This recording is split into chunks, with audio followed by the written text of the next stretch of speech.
Mesdames et messieurs, bonjour. Loin des autres domaines, sur cette vidéo-là, selon le titre, je vais vous présenter la manière où je vais au moins vous éclaircir les éléments clés qu'il faut avoir pendant l'entretien d'embauche.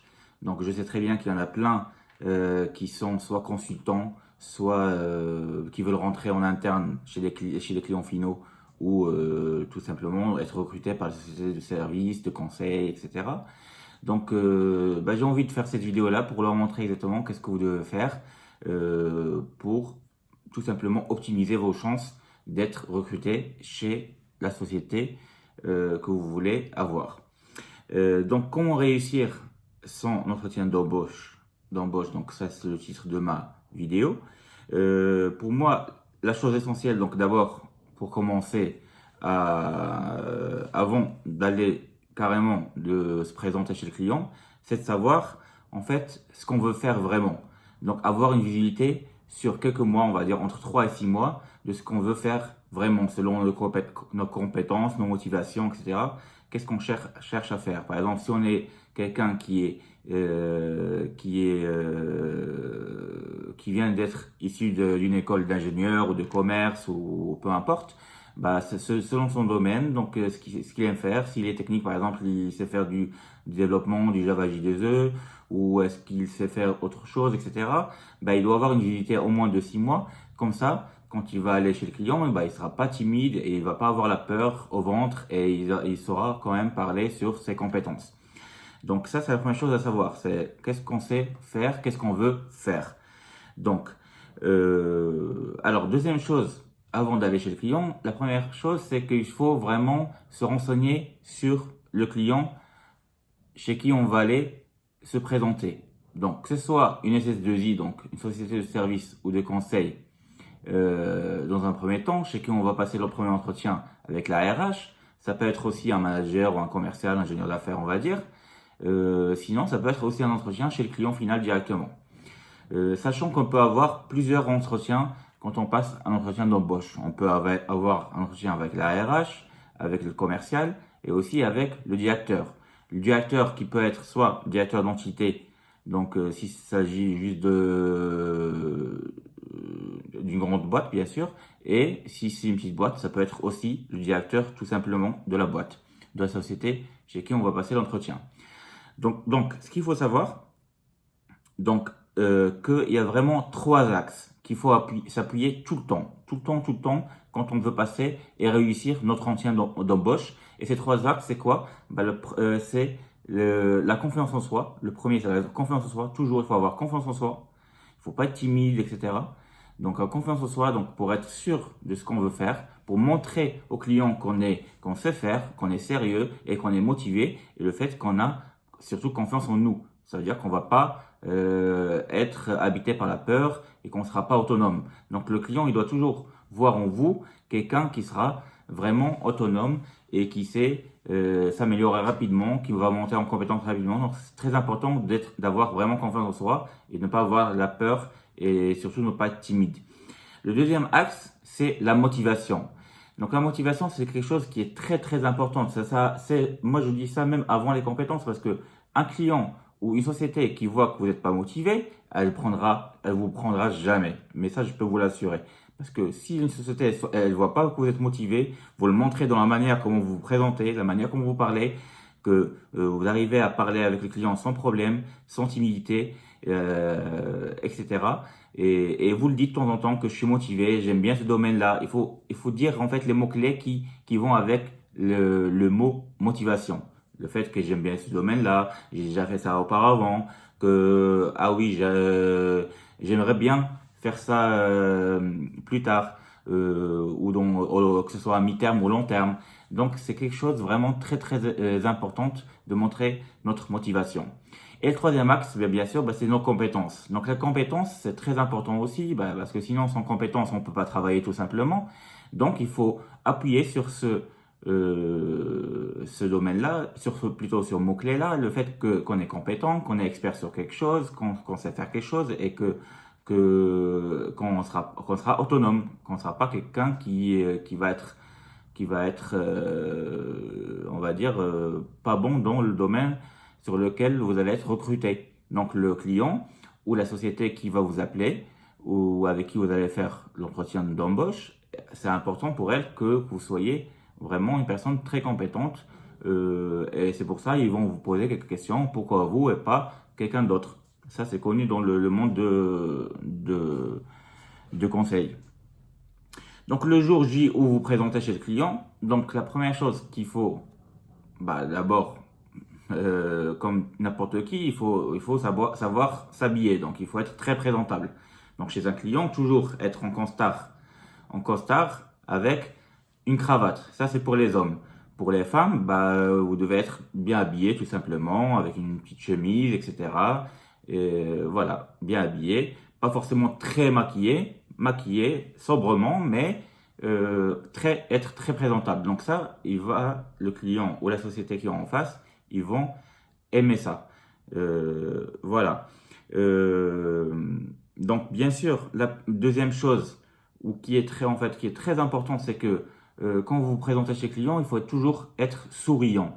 Ça veut dire quelqu'un de souriant, ça veut dire qu'ils vont pas voir en vous quelqu'un de grincheux ou qui va être lourd en fait dans le quotidien, qui va pas être dans le relationnel bien, etc.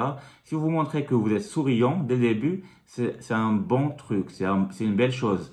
L'image que vous vous donnez au client le premier jour, ça reste en mémoire. Donc, ce qu'on garde en mémoire, c'est toujours la première image qu'on donne. Donc, si vous êtes bien présentable et souriant, c'est-à-dire quand vous arrivez, vous dites bonjour avec un sourire, c'est pas quand vous dites bonjour sans le sourire, d'accord? Donc, bonjour avec un petit sourire, etc. Et une fois qu'on vous rentrez dans la salle de réunion ou d'entretien, donc là, ce qu'il faut faire, c'est que, bien sûr, il faut s'asseoir comme tout le monde, normal, sans avoir peur, sans timidité, sans rien. Et après, mettre les mains sur la table. Donc, jamais mettre les mains sous la table. Ça, je le déconseille. Toujours la main sur la table. Et bien sûr, prendre un petit moment pour ouvrir son sac, prendre son cahier et son stylo qu'il faut toujours mettre sur la table. Ça, je le conseille vivement parce que le client, quand il voit ça, il dit que ce mec-là, qui vient nous voir, il est sérieux. Ce mec, quand je dis ce mec, ça peut être une fille, un gars ou une fille. C'est un jeune homme ou un homme tout court et une femme. Donc, quand vous mettez un cahier et un stylo, ça veut dire que vous êtes sérieux, ça veut dire que vous êtes vraiment attentionné à ce client-là, que vous avez donné un petit peu d'importance à ce client-là, que vous êtes même renseigné sur lui. Et ça, c'est quelque chose de très important de savoir que vous êtes renseigné sur lui et ça peut être dans le courant du sujet. Donc la main sur la table, bien sûr. Donc après, vous vous laissez guider par l'interlocuteur, donc que ce soit la RH, le commercial, l'ingénieur d'affaires, par exemple, ou le directeur, vous vous laissez guider. Il va sûrement parler de lui, de sa société, qu'est-ce qu'ils font, etc. À la fin, quand vous sentez qu'il va commencer à finir, vous pouvez peut-être poser une petite question comme ça, juste pour que la discussion ne soit pas, on va dire, comme il n'y a pas de lien en fait, il y a pas de. Vous pouvez créer un petit lien en posant oui, ah oui, je savais. Par exemple, s'il parle d'un domaine de sa société, vous dites ah oui, c'est vrai, je l'ai déjà lu sur le site tel. Et vous continuez là et vous laissez quand même finir ces phrases. Et après, c'est à votre tour, ils vont vous dire vous présenter. Et là, bien sûr, vous devez vous présenter bien sûr bien comme il faut. Vous allez vous dire bien sûr comment vous appelez. Par exemple, moi, je m'appelle Ibrahim Lalou. J'ai fait une telle école, telle formation qui m'a permis de commencer des expériences dans la boîte X, par exemple. Et là, vous dites quelques expériences que vous avez fait. Et après, vous dites, maintenant, mes souhaits, c'est de faire ça. Et j'ai vu que c'est ce que vous faites. Et c'est pour ça, on est là. Et là, si vous venez avec un commercial, bien sûr, lui, il va prendre la parole, il va parler aussi. Et si vous venez seul, vous enchaînez avec vos expériences et qu'est-ce que vous voulez faire, etc. Et là, vous allez avoir une relation avec le client ou avec l'interlocuteur qui est en face, que ce soit un directeur ou n'importe qui va être en fait facile parce que vous allez montrer que vous n'êtes pas timide, que vous savez vous présenter et que vous n'avez pas du mal à bien parler déjà et à s'ouvrir aux autres. Donc ça, c'est très important. Donc, et là, on revient toujours aux trois axes que j'avais dit avant, c'est montrer que vous avez confiance en vous. Donc, que vous n'êtes pas timide, que vous savez parler, que vous maîtrisez ce que vous voulez faire et ce que vous avez fait, et montrez vraiment que vous êtes motivé. Donc à chaque fois, il faut vous dire que vous êtes motivé. Donc j'aime bien faire ceci, j'aime bien faire cela, etc. Et je suis motivé pour travailler avec vous parce que votre boîte, votre société m'intéresse. Ce domaine-là, j'ai déjà travaillé dans ce domaine-là, ou plutôt je connais, ou je vais monter en compétence rapidement. Donc d'ailleurs, justement, pourquoi souvent le client il vous pose la question pourquoi vous et pas quelqu'un d'autre? Bah là, tout simplement, vous allez répondre parce que moi je suis sérieux, je suis très motivé, et surtout il faut appuyer sur la motivation. Je suis très motivé et je connais ce domaine-là. Ça veut dire que vous maîtrisez le poste. Là, vous avez les compétences pour. Donc ça, c'est très important. Et le fait que vous savez travailler très bien en équipe. Ça, c'est très important pour le client d'écouter, d'entendre dans votre bouche que vous avez un bon sens relationnel. Ça veut dire que vous savez très bien travailler en équipe. Vous n'êtes pas quelqu'un qui est timide, qui va se fermer sur lui-même. Et du coup, au contraire, vous savez ramener l'information des autres personnes. Vous savez parler, vous avez de l'expérience. Ça veut dire que vous êtes ouvert. Vous êtes ouvert et pas enfermé sur vous-même. Ça, c'est très important aussi qu'il faut pas oublier. Donc voilà, après le client pourra vous poser plein de questions. Mais vous aussi, vous devez lui poser des questions de temps en temps. Comme ça, dans la discussion, dans l'entretien d'embauche, il y aura une fluidité. Ça veut dire que les deux, vous êtes en train de parler, d'entretenir entre vous, et c'est pas juste dans un seul sens. Et justement, vous pouvez poser quelques questions, par exemple, qui sont importantes. Par exemple, donc la question qu'aime bien le client souvent entendre, c'est par exemple, quelles sont vos perspectives d'avenir? Quand vous allez dire cette phrase-là, le client il va avoir plusieurs réponses parce que déjà c'est une question qui est très importante pour lui, que ce soit à l'échelle humaine, est-ce qu'il va recruter plusieurs personnes encore plus, est-ce qu'il va améliorer son chiffre d'affaires, est-ce que plutôt au contraire il va augmenter le nombre d'entités sur lesquelles il travaille, que ce soit du technico-fonctionnel ou du fonctionnel ou côté commercial, etc. Donc il va parler de sa société d'une manière générale. Et donc ça montre que vous êtes intéressé par la société et que vous posez aussi des questions. Juste une petite chose dont je voulais parler, c'est qu'au début, si vous vous sentez un petit peu gêné et que par exemple quelqu'un vous dit est-ce que vous voudriez-vous un petit café ou un verre d'eau, n'hésitez pas à dire oui volontiers, pourquoi pas. Comme ça, quand vous allez avoir ce café ou ce verre d'eau à côté de vous, sur la table, vous allez avoir forcément les mains sur la table déjà, que vous allez pas oublier de mettre les mains sous la table. Et ça va vous permettre un petit peu de temps en temps de boire un petit peu l'eau pour, comme ça, vous pouvez être plus frais. Voilà, donc pour moi, pour revenir à tout ce que j'ai dit, donc c'est très très très important. N'oubliez jamais de parler de vos motivations et de vos compétences, sans oublier qu'il faut faire vraiment ressentir au client que vous avez confiance en vous, que vous maîtrisez vraiment ce que vous faites. Et ça, pourquoi j'ai voulu faire cette vidéo-là? Parce que je sais très bien qu'il y a des consultants qui passent d'un entretien à un autre au bout de quelques mois ou quelques années. Donc, et des fois, il y a des consultants qui restent longtemps chez le client final pendant 2 ou 3 ans. Donc, ils oublient la manière comment il faudra se présenter, etc. Alors que c'est des choses, c'est des petits détails qu'il faut pas, qu'il faut mettre en œuvre, en fait, tout simplement pour être bien présentable et tout simplement, on va dire, vendu, pour que le client, vous vendez bien, en fait, chez le client et être pris à la fin. Et pour ceux qui veulent passer les anciens d'embauche directement pour être interne, ben je sais très bien que surtout les jeunes en fait qui sortent de l'école d'ingénieur ou de l'école de commerce, les jeunes diplômés, ils ont du mal souvent au début à se lancer dans leur carrière professionnelle parce que ils ont du mal à se vendre, à mettre leur image chez les clients d'une manière positive. Et ça, c'est par crainte ou par timidité ou par tout simplement parce qu'ils sont très jeunes, on va dire. Et donc c'est ça, j'essaie de conseiller les jeunes de se lancer, de ne pas avoir peur, de voir cette vidéo-là pour connaître les axes sur lesquels il faut s'appuyer et surtout de montrer que vous êtes toujours motivé et que vous avez confiance en vous et bien sûr que vous êtes très compétent dans votre domaine.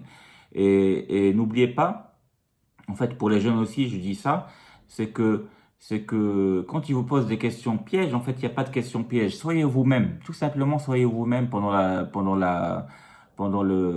l'entretien. Et même s'ils posent des questions pièges, etc. Parce que c'est vrai, il y a des clients qui sont des fois ingrats et qui vont vous demander, par exemple, ils vont vous dire, par exemple, bah oui, mais non, nous, on a besoin de quelqu'un qui a 2 ans d'expérience, etc. Alors qu'il sait très bien qu'il vous a appelé alors que vous étiez même pas stagiaire il y a quelques mois auparavant. C'est-à-dire que vous êtes des jeunes diplômés. Ça peut apparaître un petit peu méprisant de la part du client.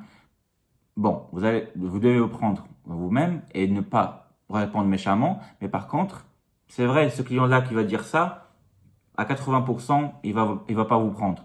Mais si vous répondez bien, vous montrez que vous êtes très motivé et que vous savez monter en compétence très rapidement, c'est-à-dire que vous êtes très autonome, vous êtes intelligent, il faut dire vos avantages. Il faut toujours les dire, vos points forts. Que vous êtes très intelligent, que par exemple, si vous êtes issu de l'école d'ingénieur ou d'un diplôme, d'un master Bac+5 qui est très connu ou qui est bien, etc. Vous pouvez dire que vous êtes très intelligent, que vous êtes issu de cette formation-là, que vous montez en compétence rapidement, que vous n'avez pas du mal à s'intégrer dans l'équipe et que vous parlez très bien le français.